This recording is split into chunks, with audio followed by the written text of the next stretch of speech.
everyone. This is RB Jules with STL Handmade Jewelry and Craft Spot.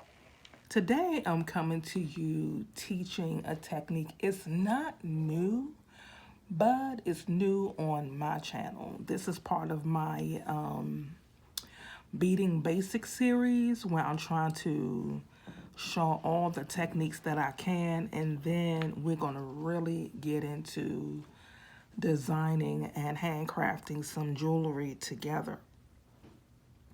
So, I know you're looking at these two little strips, and it looks like peyote. Well, it is, but the difference is with this one, this is odd count peyote, and it's just what it says.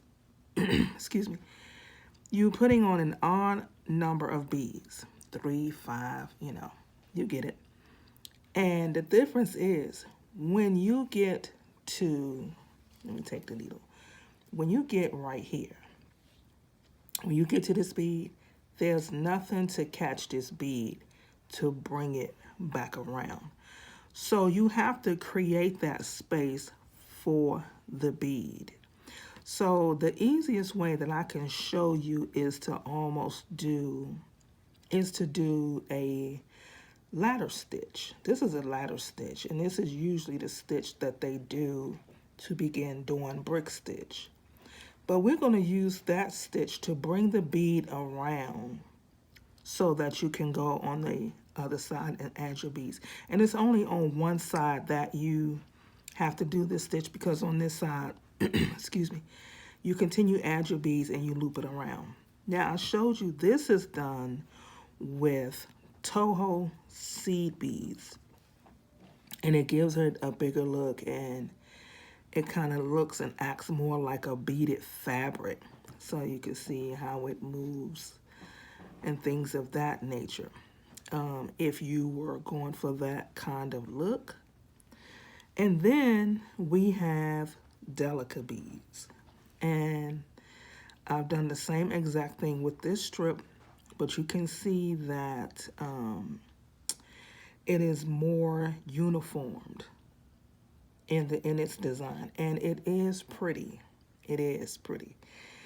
But here's what I learned about Delica beads, because I actually went in and did the research regarding Delica beads. And by the way, I am going to do this stitch in the Delica beads so you can see the uniformity in the design, and you could get that feel. And you also can practice with the Toho, which is a much larger bead if you're looking for that look also. But before we get started, excuse me, sinuses a little bit. What I learned about Delica beads is that they are very delicate. It does not take much for them to break at all. As a matter of fact, when they break, they disintegrate into pieces. I don't know if it's because of its design, and it's like really thin. The whole bead is really, really thin. And I have experienced the bead just splitting open and doing beadwork. And I have read other articles and done research and understanding that Delica beads, even the Peyote Delica beads, are very delicate. So as I mentioned, and the Delica beads are definitely made of glass. I looked that up as well. Shocking, because they're so easy to break in the way that they handle when they're split. Shocking to me, but it's probably in the in what they do and when they actually make them. So, but what I've started doing with the Delica beads is I use them in bead embroidery projects where they don't require a lot of tension And I actually have an example in my studio of a piece that I'm actually working on. As you can see here, these are delicate beads here. And then I closed it off with 15 OC beads. And we're going to get into bead embroidery, as you can see.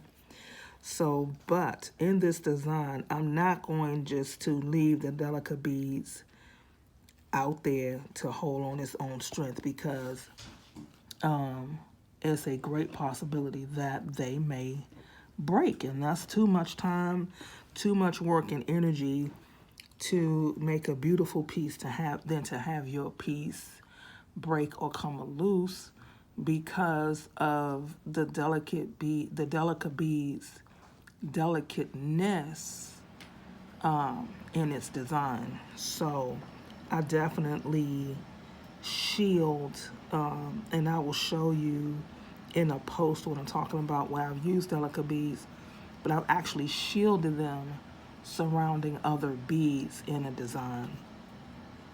So as usual, you need your thread, thread it. I'm just gonna make a strip.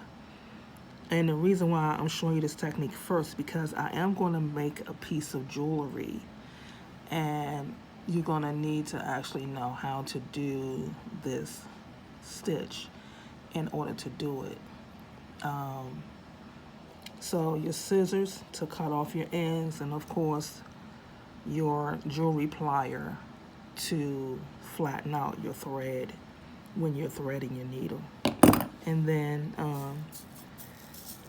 I'm using an orange color of delicate bead. It's actually tangerine delicate bead.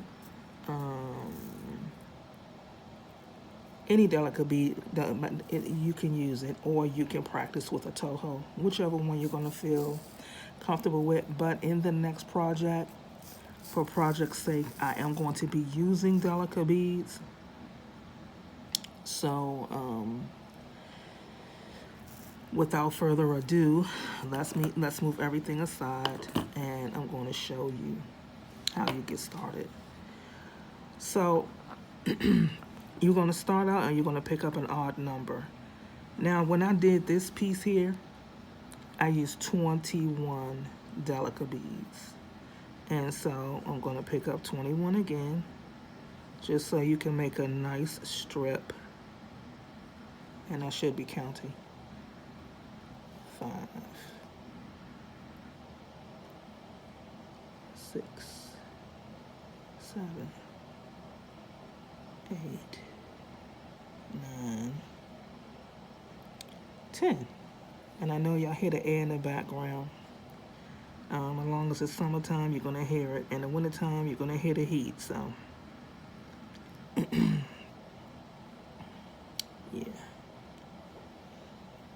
Let's see, 15. 6 more beads.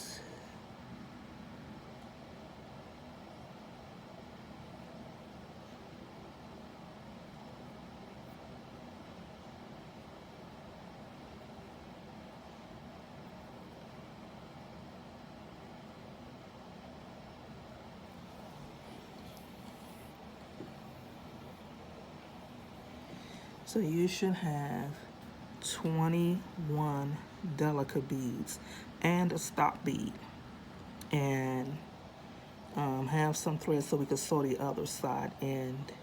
Now the difference between, I know I say that when we work with the even count peyote, and I never sew it in. The difference with this one is that we will have to sew it in, because there's nothing to catch the next bead, and you use odd count peyote completely different than you do even count peyote when you craft art, jewelry, what have you. So we're going to start out like we normally would do, and we're going to start our first row same as you would do when you do with even count peyote. And you're going to skip a bead, add a bead, and skip a bead until we get to the last 2 beads, and that's when it is going to get different.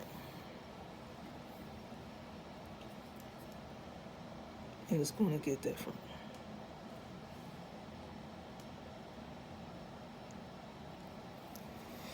And you don't use this particular design in a lot of things because this is more of a tapestry style stitch that you would use to make beautiful designs in a piece, whether it's earrings, a bracelet. There are other things you can do, but you would have to really think outside of the box to use the odd count peyote stitch. The even count peyote stitch definitely has more of a range of things that you can do with it.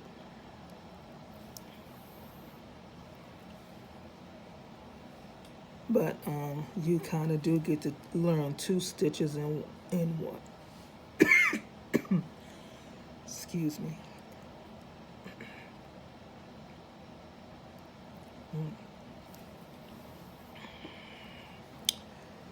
Excuse me, I'll be right back.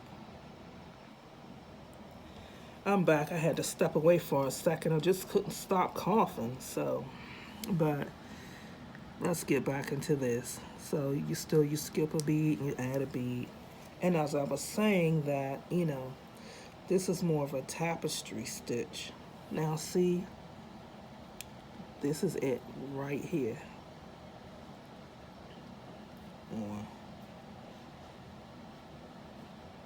No, I can go down one more. Okay. You know what? I did not add an odd number. So I'm going to have to take the bead off the other side. And this happens. Which means this is, no, this is right. No, it's not right. So let's take the bead off of this side. And let's add a bead. Because it definitely has to be an odd count. So we're going to just pick up one bead, and okay, it did what it wanted to do.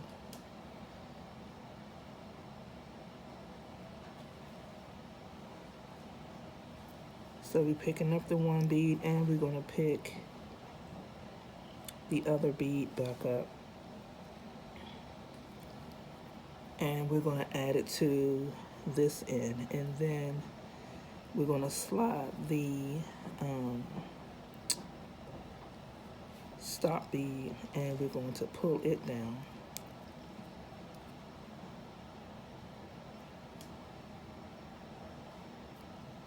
And we're going to pull that down like that. So now I can show you what I was talking about. Now we have 21, and I should have counted it again, and I didn't. So you want to move this and see how you have the one bead here. Well, there's nothing to catch this bead here, so what you have to do is to go up through the next bead beside the stop bead, and you're going to come out. Okay? And what you're going to do is you're going to pick up a bead. Okay? And you're going to take it. I flip my work. You still can flip your work, and I flip it because it's easier for me to flip it. You're going to go up.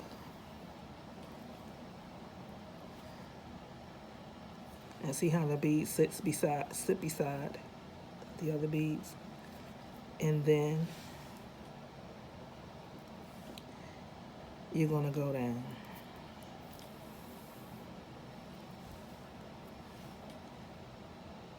And Then you're going to pick up your bead and you're going to proceed as normal. Now on the other side, you're going to, and see how it looks. And on the other side, you're just going to continue to add beads. Going to continue to add beads. I know sometimes some stitches can look intimidating. You can see beautiful, beautiful work. And you're like, wow. And not realizing that it really starts out like this. Learning the technique and then practicing and then taking it to the next step. So you're going to skip a bead and add a bead. And with this one, it's not about that you have to have an even number of beads on each end because it's all odd count. And you cannot make, let me say it this way. I haven't seen beads made with an odd count peyote. Most things I've seen done is with an even count peyote, unless you're doing, because this is close to like a loom stitch. Even though that looming is a tad bit different than this, but this is kind of close to it. So it's not a whole lot you're doing. It's, it's going to have more so that tapestry look and feel to it. So on this side, you're going to do your normal turn. That's what you're going to do on this side. And I've seen beautiful beadwork that have that tapestry look to it, and I just didn't know what it was. I didn't know what the stitch was or anything. And that's when it looks intimidating because you just don't know. You make the turn and you add your bead on this side. As I mentioned, it's only on one side that you are going to add the bead.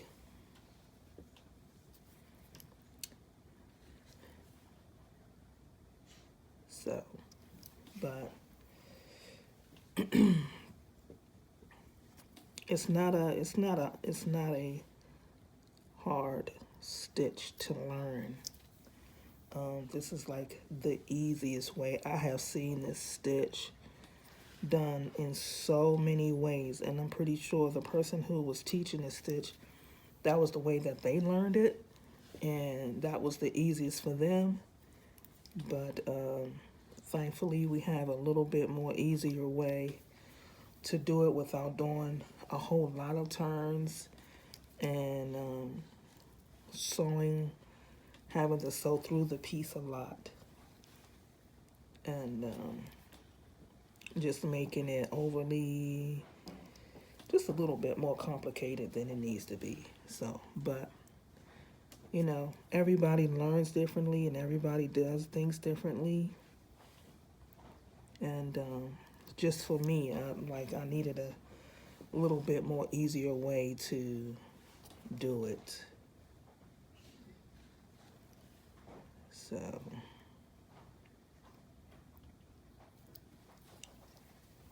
now we're on close to the other side again. And as you do this stitch, you will see it will become more apparent that you have to go up through the stitch and come down. Like when you go through this space here, see how it doesn't sit out for it to have a space to go through. So you're gonna, to make it easier for you, you can go through both stitches at the same time.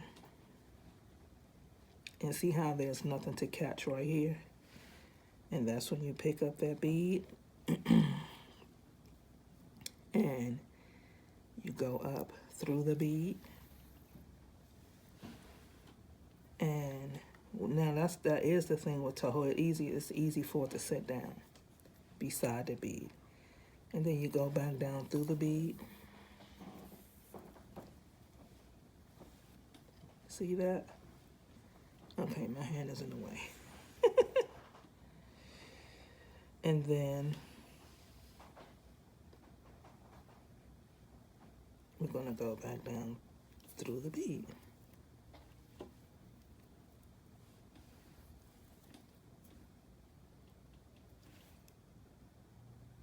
Get the thread out the way.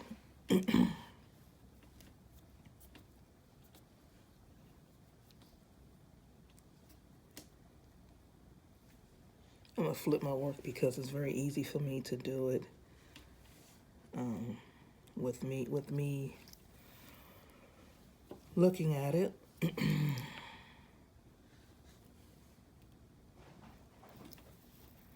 And it's so soothing. You know, beading is so soothing. I love to sew anyway. I've been sewing since I was a young girl. I can't even tell you what even inspired me to start sewing other than making doll clothes. And I took a class. They don't even have home ec anymore. It's probably obsolete. And I took a class, but by the time I took the class, I was learning the stitches on the sewing machine because I knew all of the hand stitches, you know. So I learned the stitches on the sewing machine. Until this day, I own a sewing machine, but I love doing stitch work by hand. So that's why I love beading and bead embroidery. I absolutely love it.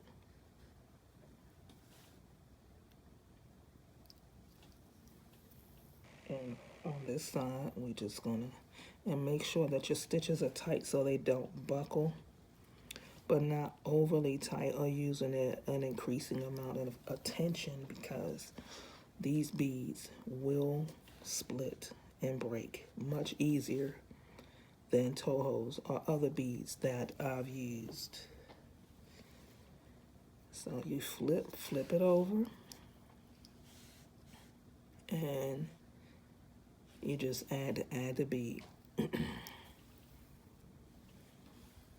We're gonna do a few more rows together because this video is purely technique, just showing you how to do it and to do it much easier. And then, you know, you can go off and practice on your own.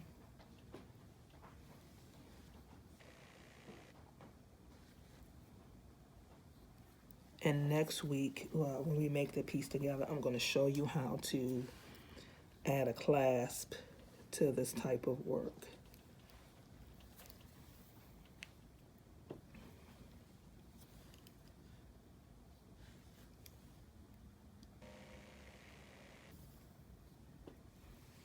And always take your time so you're not skipping any open spaces, because that can happen.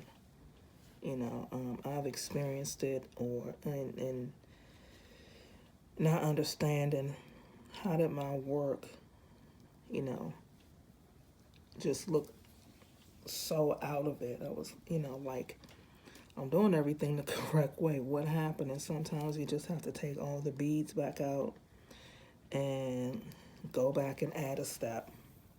I've done it so many times. So many times. And also, I think I've mentioned this in other videos before, if you are tired and sleepy, it's really not recommended to do bead work because you need all of your attention. Again, we are at the turn where there is no bead, so you're going to come through and I flip my work back and forth. Excuse me, y'all. Sinus is bothering me really bad this evening. And you're going to pick up your bead. You're going to go back up through the bead. And it does get tight. The more you pull it, it does get tight. The more you increase the tension on your stitch. And I normally stitch pretty tight. So as you can see, you added your bead right here. So,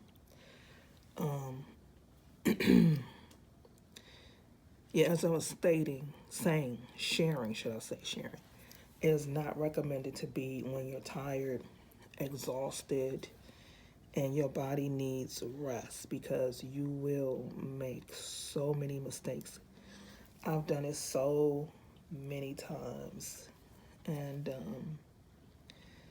the next day when I look at my work from where I stopped, I've generally sometimes had to go and undo the work that I did the night before, because I was up working probably really, really late and trying to finish, a particular amount of work before I would go to sleep.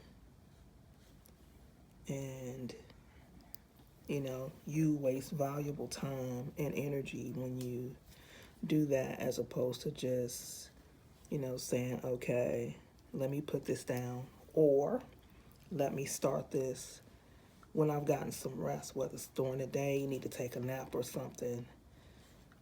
This kind of work, it is very important to make sure you're fully rested when you work on this piece. Work on your beaded pieces.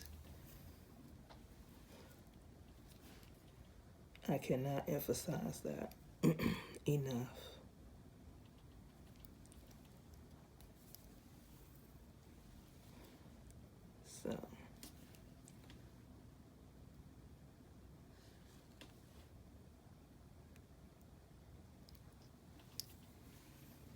So this one is a regular turn.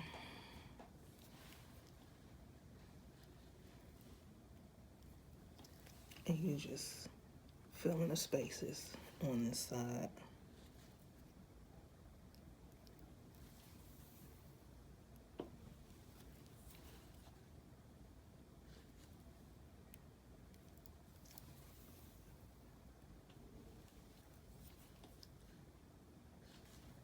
Yep. Just fill in the spaces as you go. And as you do this, it will get easier and easier. That's why practicing is so important. You don't have to practice every second of the day, but practice as much as you can when when you're up to it, so that, you can get better. That's how your work over time, looks the way you want it, or the ideas you have in your head. You can execute them because you practice and learn new things, because sometimes it requires more than one thing, or more than one stitch, or more than one style to accomplish your goal.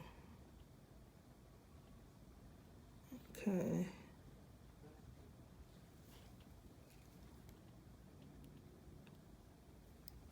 And that's what I've been doing.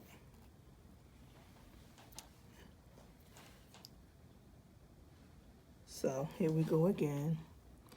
We're at the place where there's nothing to catch that bead, and you go through both beads.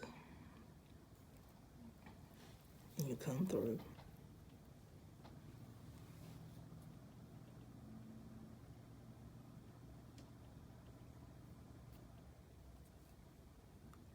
Okay, that's right.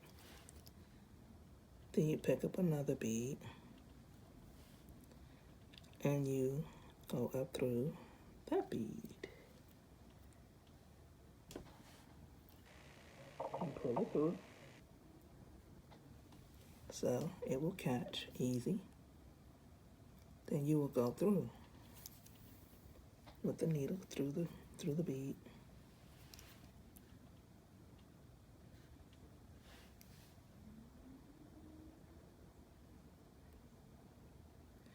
And go through that, and now you just filling in your stitches.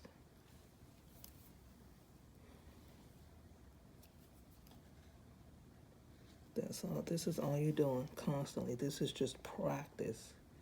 And I know sometimes, you know, it's like I just want to get to it because I've been like that. And, you know, I just want to make the piece. I just want to do that. And I'm here to tell you, I had to go back and practice. I had to go back and learn it. And I had to slow my mind, slow myself down and gather some patience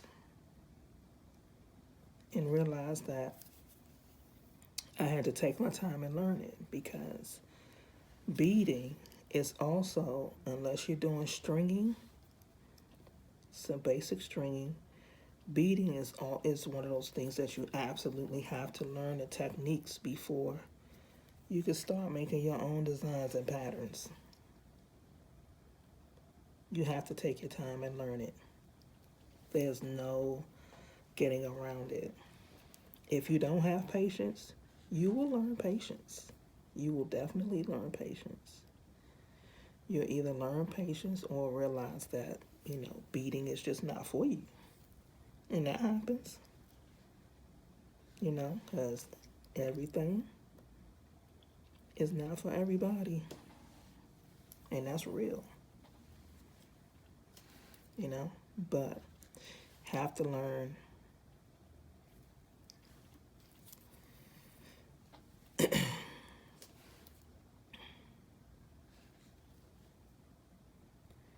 So this is pretty much the odd count peyote stitch. This is it right here. And see what I'm talking about? Look at that. Look at that. How I missed that bead, I can't even tell you. And I was taking my time too. But it happens. It happens. But if this was a piece that I was working on, I would have to take the stop bead off and go back down through these beads right here. Oof. But I would have to reinforce outside the bead. That's a whole nother story. But anyway, but just to show you, it indeed happens. Okay. But anyway, take your time and practice.